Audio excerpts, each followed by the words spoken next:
I want to get something on my chest, but man, oh man, I did not foresee the reaction that my comments would get and make. How does it feel to be singled out, CNN? That was the gist of it. It's something I brought up on my Fox News show yesterday. Take a look. Take it from me, taking truth to power, it can be powerfully unsettling if that power sets its sights on you and attacks you and dismisses you and ignores you. It didn't matter so much when it wasn't about you before, CNN. Very different now that it's you being singled out, CNN. Doesn't seem very fair now, does it? The shabby treatment of your reporters not very nice now, is it? That's life, I guess. Not fair, often, not balanced. And now you're experiencing what we have been living. Now you're the ones royally boxed. And the irony is, I feel your pain. Now, you never came to our defense, so allow me to come to yours. You are better than BuzzFeed. But the buzz is you're getting fed to the wolves. Isn't it obnoxious and unfair how some celebrate your plight? Kind of feels like the way you celebrated ours, doesn't it? They say payback's a bitch. If only you would take a moment to rewind the tape and see the shoe is on the other foot. Or am I confusing it with the one now kicking you in the ass? You see, it's hard to tell from where I sit. Back then, your silence was deafening. Very different now, isn't it? All right, to which I heard from a lot of CNNers and those who love CNN who said, oh, no, they came to your defense a number of times, like half a handful in 8 years. That's like the number of times I've eaten vegetables in 8 years. Okay. My point is, it is not fun to be a perennial target, right? It is not fun to be fingered by potentially the most powerful guy on the planet. He is going to be that next week. We've been getting used to the guy who already is for the last 8 years. Just saying. Anyway, it sparked a huge social media reaction. I just found out about this internet thing, and whoa. Anyway, Kelly tweets, Neil, I may wear out my new iPad watching this over and over. Marsha on Facebook. About time you were allowed to get that off your chest. Fox has been maligned for years. Still another on Twitter. It is hard for people to understand until the shoe is on the other foot sometimes. I agree with that. Finally, Betsy on Facebook. Neil, I have a confession to make. I think I'm in love with you. You are simply the best. Oh, behave, you little rascal. I couldn't believe this. Like, I'm just stating, like, you know how everyone's apoplectic because it's CNN. Didn't give a rat's patoot when it was Fox. It's a media critic, Roger Aronoff. Roger, what do you make of that dust up on this? Neil, I think you were right on the money. For years, Fox News has been the object of President Obama and the whole administration's ire. Most recently, or not necessarily most recently, but after the election, he referred to Fox in every restaurant and bar in big chunks of the country. That's why the Democrats lost, he thinks.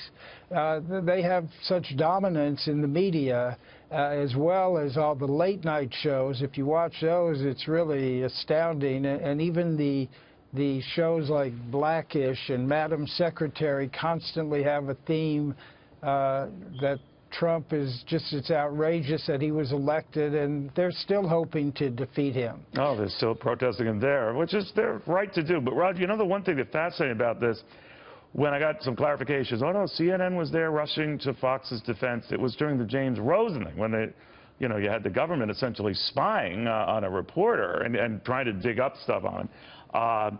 Even these other news organizations said, well, wait a minute, gosh, that could happen to us. We don't like that. But all the other stuff to which you alluded, and the administration sidelining, dismissing, laughing about, look, it's not going to, we're not going to lose sleep over it. We're not going to, it just is what it is. I mean, fair and balanced is in the eye of a lot of beholders here for people who have a dim view of success, and of those who favor tax cuts, and those who are market driven. I mean, the fair and balanced view is not to have those views. So I understand that the media and its biases are built into the core. I understand that 95% plus journalists were giving money to and supporting Hillary Clinton. I know that's the beast that no one addresses. Maybe they can swear in a stack of Bibles that it doesn't affect them. All I do know is this kind of thing got a lot more attention when it was a network other than Fox. And that changed everything. Yeah, when you saw the situation with Jim Acosta the other day, it reminded me of when George Bush had a shoe thrown at him. And right. We haven't seen it in these last 8 years. And generally, there's been very little support for Fox as this administration has attacked Fox, but there was immediately support for CNN here. I was struck by something Carl Bernstein said on the panel that night. He said, look, do we know if this is true? Do we know if any of it's true? No, we don't. But here we are talking about it anyway. They're throwing out through innuendo this scurrilous report, which was nothing but opposition research, a number of facts that we know to be wrong, and then this got leaked by the intelligence community. I mean, it was not classified material. Again, it was opposition research that made its way into BuzzFeed, which, by the way, I don't think most people are aware, is financed to the tune of $200 million by NBC News. Well, you know, you raised a very interesting point, Roger. I never thought of that. By not mentioning what BuzzFeed did, obviously, BuzzFeed just went ahead and printed all this wacky stuff without getting confirmation of the like. But CNN did leave it out there. Oh, there's this report, more or less teasing it, throwing it out there as a possibility, inviting people to do just the type of thing they normally do when they hear rumors are out there. So you could argue that makes yourself just as awful a culprit.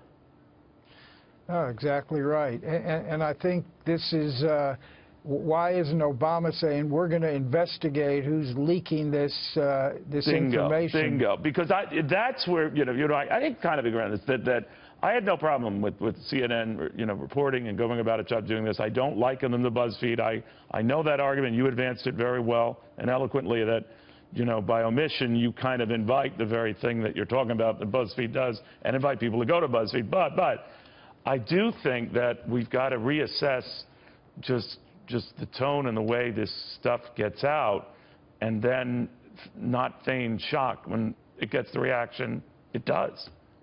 And I think we have to realize that if Hillary had won this election, there would be no 35 Russians expelled. Oh, for God's sake. There would be no investigation into the FBI and Comey. There would be no investigation into the Russian hacking.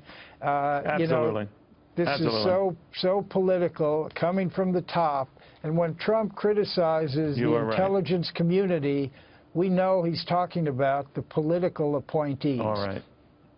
Roger, thank you very, very much. Thank you. It's weird when it's on the other